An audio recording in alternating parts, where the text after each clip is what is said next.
Hey guys, how's it going? Hope you're doing well. My name is Crown, and today I'm going to read you some very interesting stories that I hope that you're gonna love. And now, without further ado, let's go!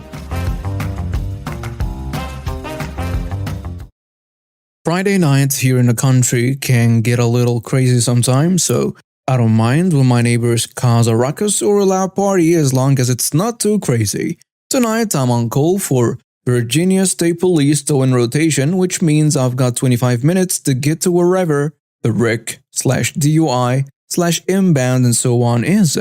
As luck would have it, my neighbors are having a party, and guess what's blocking my driveway? That's right, about 25 to 30 cars. I live down a dirt road at the end of a cul-de-sac, and it's pretty narrow. One in, one out type of deal. And with this rain we've been having, parking in the grass/clay/mud is really not the best idea. Even with a 4x4, it can still get tricky. I noticed a few cars coming in early this evening. I walked over to my neighbors and made it pretty clear I was on call, and as long as they didn't block the road or my driveway, all will be good. No problems here. Well, I got a call from my boss asking if I can go warm up the rotator and a light-duty flatbed, tow trucks. It's about 12:30 a.m., so I get my boots on and other gear because if I'm up, I might as well stay at the shop and clean a few things to stay busy and make the night move along. I get in my car, and as I'm backing out of the driveway, I notice I'm blocked in. I don't mean by one truck, but by nearly 15 different vehicles. I calmly walk over to my neighbors about 1/8 mile hike, and as I'm looking for them through the crowd of drunk teenagers, some idiot wants to know why I'm on his property. He's not the property owner. I've never seen this classy gentleman before. Finally, I find my neighbor and ask her if she can move the cars. I've got to go to work, and she says in a normal tone, doesn't tell over the music into the house, "Whoever's blocking the driveway next door, move your trucks," then slams the door in my face.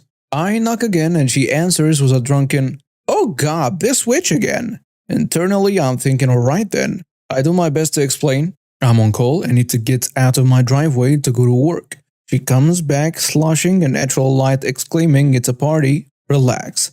Shut the door in my face and yells, "Screw that dyke jerk." I smile, and as I'm walking away, a macho man throws a beer at me and cackles, "Yeah, you best leave. Go on, get." I get on a phone with dispatch and call for as many trucks as we have available tonight, about 10, and tell them to come on over.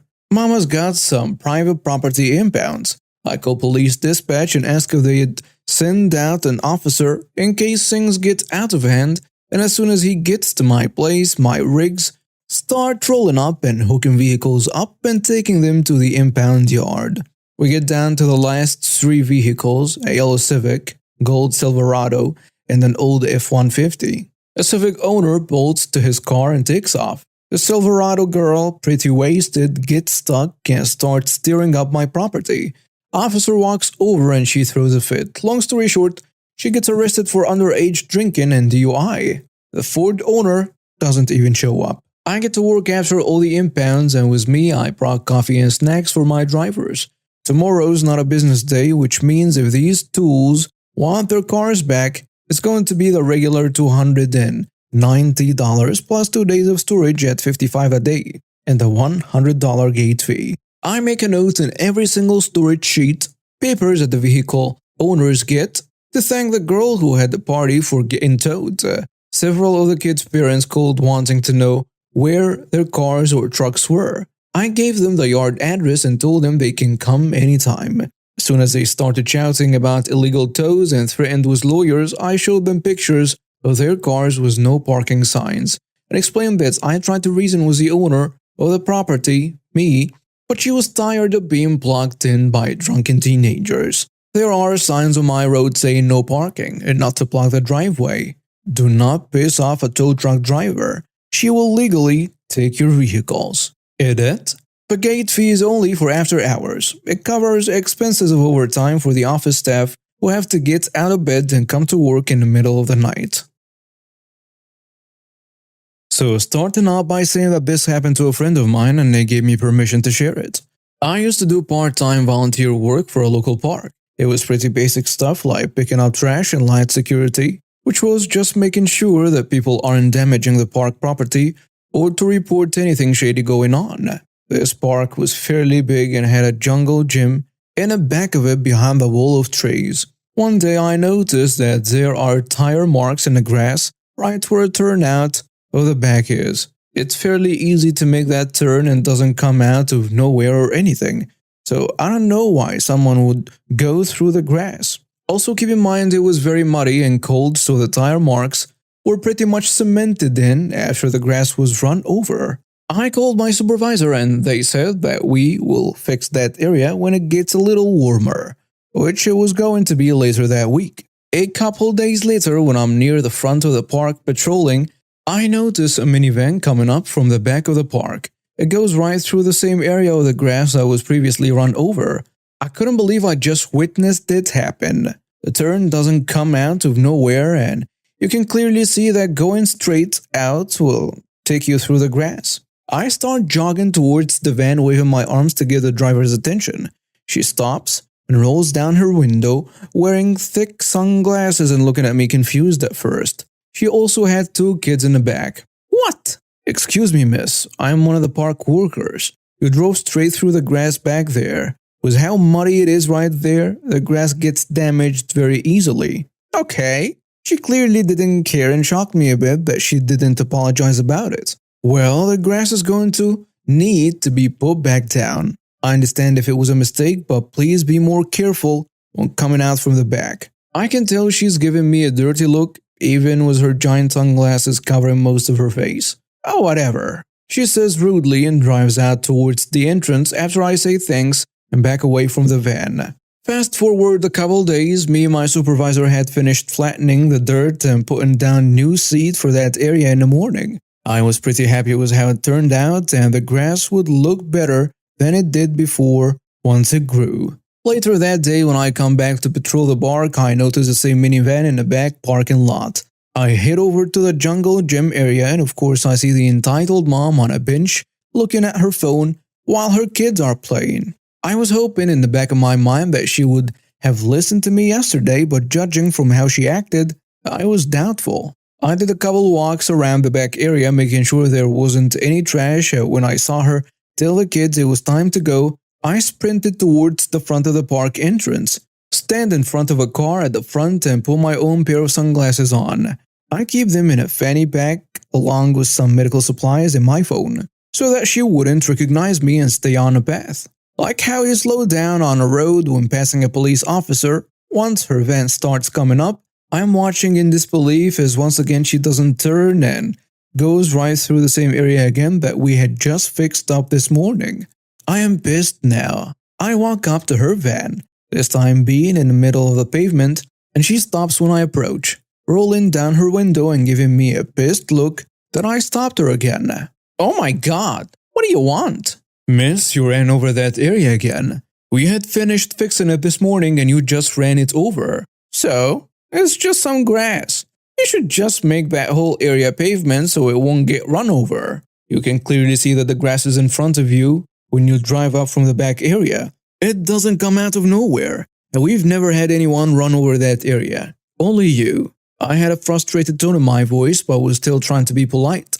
Her kids in the back were glued to their tablets and weren't paying any mind to me other than when they heard their mom swear. They looked to be around 6 to 8, I think. She gives me one more nasty look before rolling up her window and driving away.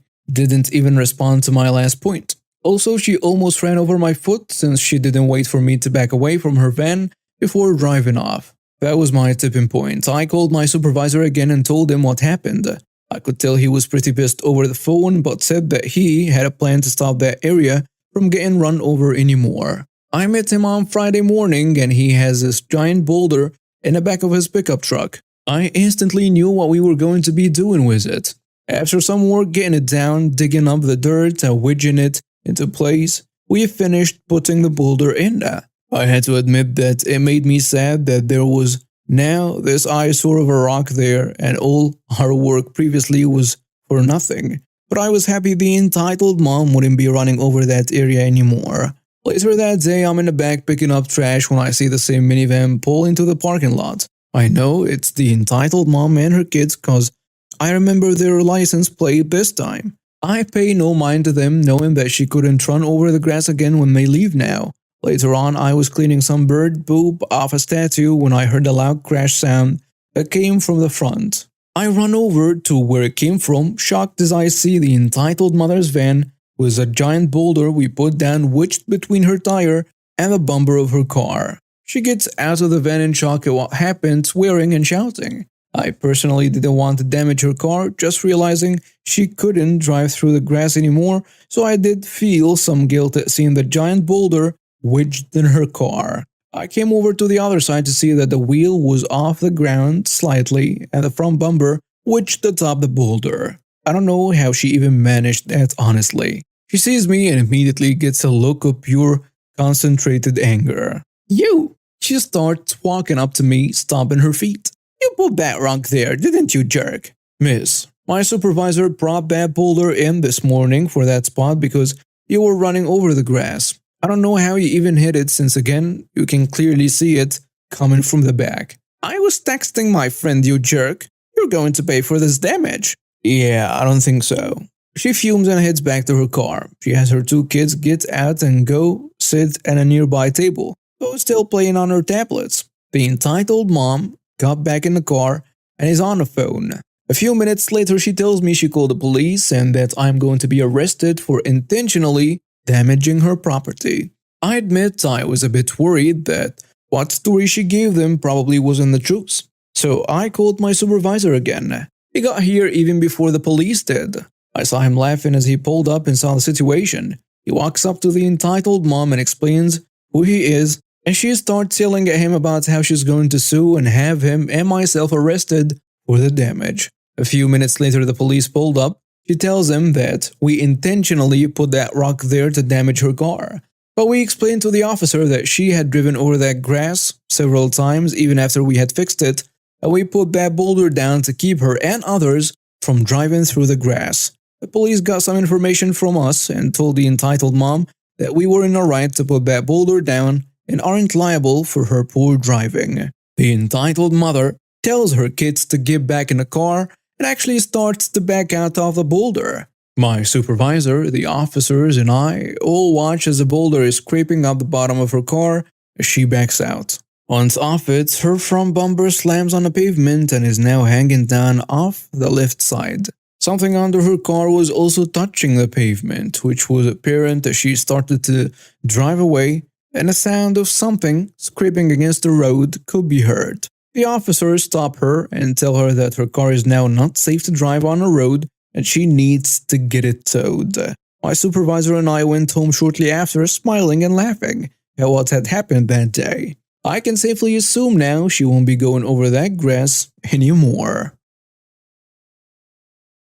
This is a story about a piece of crap receiving their deserved karma several years later. Many years ago, I worked in a lovely career of retail. It's sadly normal for there to be a constant flow of shop scum that make you despise their existence. And there are those that are so horrific that what they do is burned into your mind forever. Fortunately, one of these unforgettable moments allowed me to exact my revenge. I had only worked in retail for 1 year in this newly built store I was starting to settle in. Getting to know the great customers and understanding that some people shouldn't be allowed outside. Which, being a shy person who hates conflict, wasn't the best, but at least one of my customers was an absolutely adorable elderly lady who always made time to talk. It was an absolute joy to be with. It had been some weeks since I had last seen her, but one morning, I saw her car park into the disabled parking bay. She already has a blue badge. Only this time she hobbled out of the car on crutches with a pot on her leg.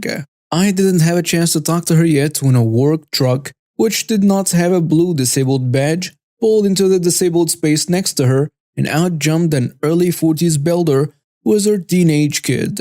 Well, this little old lady was having none of this and must have absolutely massive balls of steel and stood up to this ignorant builder and politely informed them that they shouldn't be parking there as it's for the disabled and he doesn't have a badge. What happened next? I can't forget.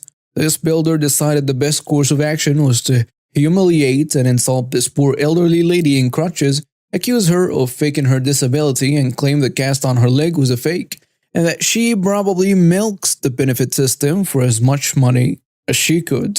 Then walks up putting in an over-dramatic fake claim, laughing away with their teenage kid, whilst the old lady stood there in shock. Sadly, being one who lacks courage, I did absolutely nothing about it, and that would stick with me forever. I tried feebly to ask a manager later to do something about it, but they didn't care or want to get involved. For years, I worked in this store, always seeing this scum builder come in and out. Fortunately, I never interacted with this scum builder, but I saw them often, and every time I did, I would always remember what they had done vividly. I would still see them park in the disabled bays, and even get to the point where I would recognize them by the large blue Mercedes they drove. 7 years later, I was still working in the store, and this scum was still parking in disabled and looking like an absolute C-word. Yet, this year I was blessed with good fortune, and our store was outfitted with some absolute joyful equipment. Due to the high number of complaints, our store had set up a company to deal with the parking violations. But instead of having external parties coming in and ticketing cars, the staff of the store were given their ticketing machine, and it was our duty to go to the car park and record any cars that violated the parking rules. This was all done digitally, and there would be no paper tickets upon the cars. This was brilliant. As soon as I found out, I knew what I was going to do. It didn't take long for me to learn how to use a machine, and it certainly didn't take long for the opportunity to get revenge. And so, it began. There were 3 rules for parking, and if you break these rules, there is a lovely £80 fine in return each time it's happened. The first rule, no parking in disabled without a badge. And I know well that the scum builder is certainly violating this rule, and it wasn't long until I saw him next. And as soon as he entered the store, I quickly scurried out with the ticketing machine, and lo and behold, there was the oversized blue Mercedes in the closest disabled bay with no badge. I smashed their car details in with some well-shot photos and sent the report off so they would receive a lovely letter of their fine they would ask the bay. That's not enough though, but fortunately it takes weeks for them to finally receive the ticket, which grants me the opportunity to constantly ticket their parking violations, because as you would expect, the scum would always park in disabled. And as I work at the front of the store, I would always know when they have parked. After ticketing their car dozens of times, the scum unfortunately learned their lesson, as their oversized blue Mercedes no longer appeared in disabled parking bays. But as you expect, the scum would still be scum, and they would find their new parking space inside child parking. Rule number 2. Do not park inside child parking without a child. Had this scum gotten enough, I thought? Of course. Now they haven't learned their lesson and continue to be a complete wanker and park in a child parking, which we didn't have many spaces for. At this point, I knew all their car details by heart and would gleefully fill out the ticket machine as I skipped over to their car violating the child parking and take the photos needed for them, including shots of their cars. Car seats that bear no child seats in them. And as it became routine, this once again carried on a few weeks more of tickets being created, and eventually they started receiving the fines. Fortunately, me being me, I'm completely invisible to others and often looked over, and I have yet to be seen or caught. But as all good things must eventually come to an end, when the scum came into the shop, their blue turd automobile was no longer there, in child parking, or disabled. Has the scum finally learned their lesson? Would you be surprised if they had not, as it didn't take me long to find them. Rule number 3. You must park inside a marked bay. What a surprise, the scum still manages to screw this up. They will park over the line, taking 2 spaces up. Well, guess what? That's a job for me in my ticket machine. Trying to park inside a taxi parking but can't fit the big car in it? Boom. That ain't inside a marked bay, and ka-ching! Another ticket and fine for the have one single wheel slightly over the white line of a bay? Well, guess who technically broke the rule? Well, that's right, Scumbag did. And there goes a few more weeks of fun, until eventually Scumbag runs out of ways that they can possibly break the rules and our company hires externally to start ticketing cars, so my beloved weapon of justice goes to rest. Now, I know what people are probably going to say, that all these fines are not enforceable because of blah blah blah, but I honestly don't care for a few reasons. Firstly, I'm being paid to do this, so either way my time or money isn't wasted. Secondly, it did have an effect as they repeatedly changed their parking habits. And thirdly, even if they don't end up paying, they are still going to spend a ton of money and effort trying to overturn them over and over again, having to constantly be harassed by mail. Overall, if all the fines are counted separately and added up, they would have received thousands of pounds worth of fines building up over time for being scum. The cherry on top, about 3 years later I walk by this piece of scum in a car park and watch as they scream at some innocent dude in a high-vis jacket accusing them for being the one giving them all the parking fines. Which put me at peace, knowing this must have seriously got to them and cost them to still be raving mad after 3 years.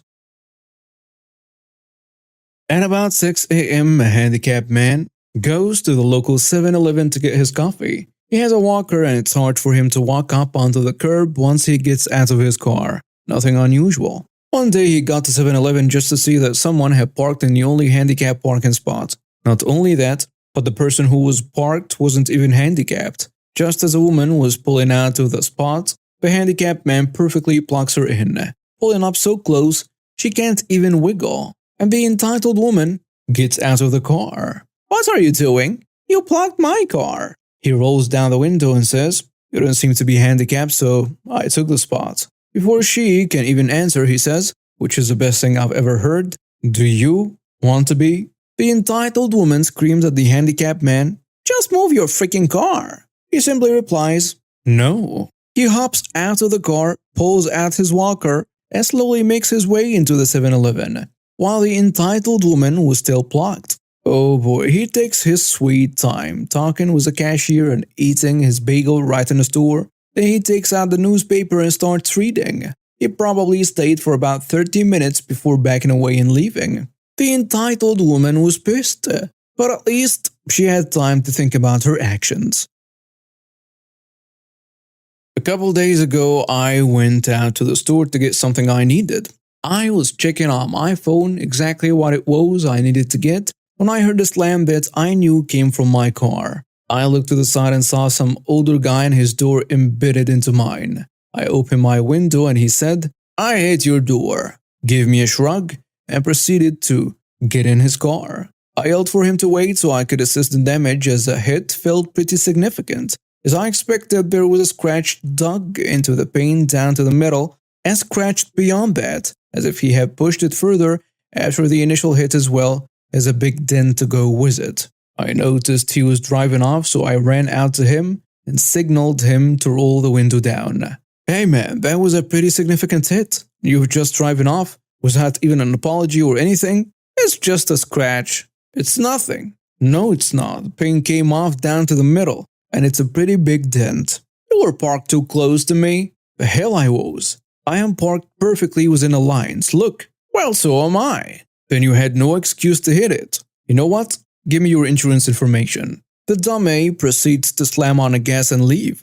I managed to snap a picture of his plates. I called the sheriff's department, as we do a lot of work for them and know everyone at the department as well. But unfortunately, they told me they couldn't do anything because it was just a door ding and could not provide me any information from his tags. We live in a tiny town, so I go into the store and ask for his name. I get his first name. From his first name, I was able to find his Facebook.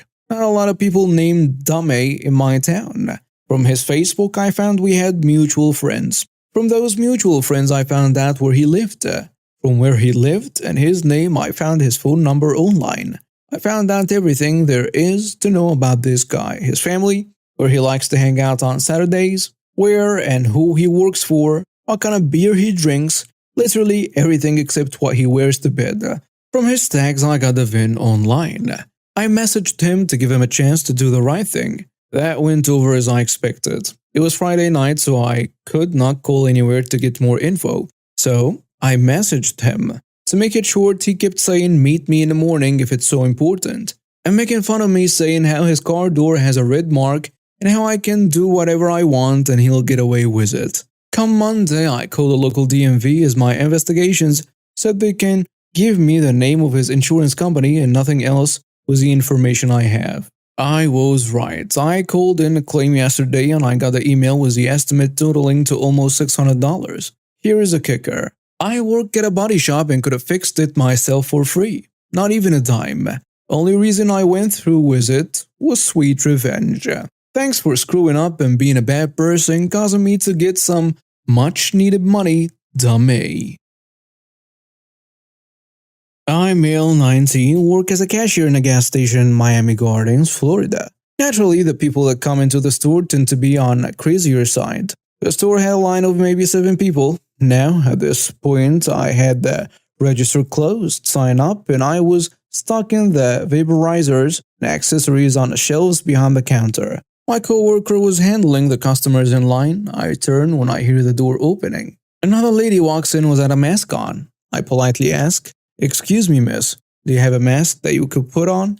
She scoffed at me and rolled her eyes as she dug in her purse for a minute or two. Finally, she pulls out a ratty little mask with only one functional strap and holds it to her face while she's waiting in a line. Well, apparently she couldn't do that for very long. She comes to the front of the line ranting and raving about how the line is taking too long and that we shouldn't be keeping a valued regular customer waiting. I've been working here for 4 months and I've never seen her before.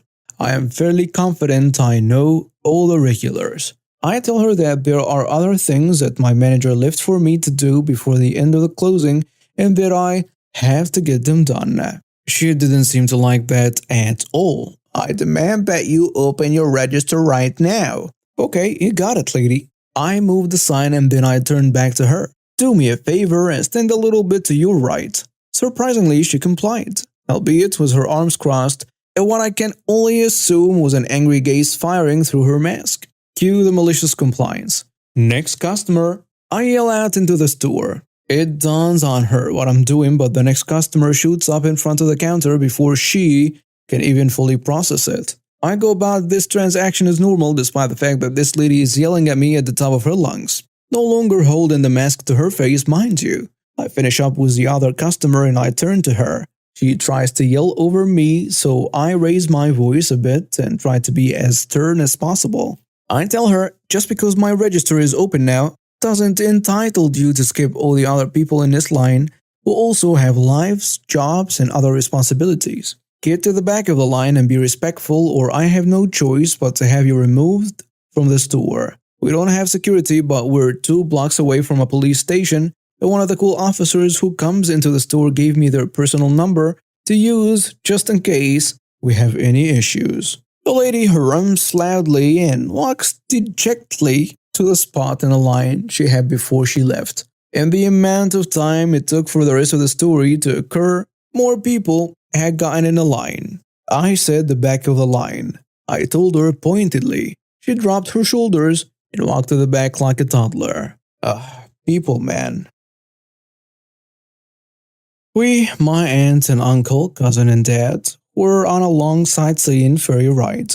It was a 2-hour ride with one stop in the middle. We were the first to get on a ferry, so all of us blocked the window seats in a straight line. It's public transport and there is no concept of reservation. It's first come, first serve. We were sitting in the air-conditioned cabin and had the option of going out on the main deck. Just as we stopped in the middle, my dad went out on the main deck to take some pictures and enjoy the fresh air. Another man gets on a ferry at this stop and takes my dad's window seat. There were a few other window seats left. My aunt and I told him a number of times and quite politely that someone was sitting there, but he only said, "I speak French," and proceeded to not hear us. My dad came back and told him he was sitting there, and this man called the security and complained about my dad. The security told my dad, "Sir, this is public transport. Seats cannot be reserved." My dad said, "All right," and sat down next to him. So the scene right now is window man, my dad, empty seat aisle. About 10 minutes later, the man was about to step out on the deck. He left his bag on a seat and got up to leave. My dad asked him to kindly remove his bag, but he refused. So my dad refused to get up and move to let him out. My dad said, "You can't reserve seats." He showed me the rule. Kindly follow it yourself. He became very flustered and started clapping his hands and calling for security. Security also on a deck for the time being, but a barista was there. This man called the barista to help who didn't understand French either, so he told him in Arabic that my dad was refusing to move to let him out of the seat. The barista was flabbergasted and asked my dad why. I know Arabic, so I intervened and clarified the situation, that the man was keeping his bag and reserving his seat, which he told my dad is not allowed. By this time, the man has sort of climbed over my dad to go and call the security, and my dad hasn't budged. Keep in mind that my dad isn't a small man, and is quite big, with broad shoulders, and the sight of a tiny Frenchman climbing around him was really funny. The security came in and the guy is still feeding them part of the whole story in Arabic. When they came to ask my dad, he said, "You told me moments ago that reserving seats aren't allowed." He was keeping his bag and going out to the deck, thus reserving his seat because no one would sit down in a seat with a bag in it. The security told him he wasn't allowed to do that and removed his bag. Now my dad got up and told him that he can sit beside the window. My dad just wanted to prove a point and came and sat beside me. The man was fuming and muttering, "Camera, police," and a number of colorful French abuses, which I know because I have a French friend. He's glaring at us as I'm writing this, and guess what? He isn't sitting on a window seat anymore. Edit. For anyone saying we should have not blocked a bunch of window seats, firstly, the ferry was mostly empty and a lot of window seats were empty because we went during non-peak hours. Secondly, it was a vacation. All of us paid for the seats and wanted to have the best experience. It wasn't traveling from point A to point B, it was a sightseeing tour. And we wanted the best views individually, not sit as a group and have one person enjoy it. And no one was screaming to talk to others. We might take the best seats, but we are still courteous. Edit 2. My dad didn't call security the first time or the second. In both instances, a man called security. The first time my dad requested him once, and he said he doesn't speak English and got the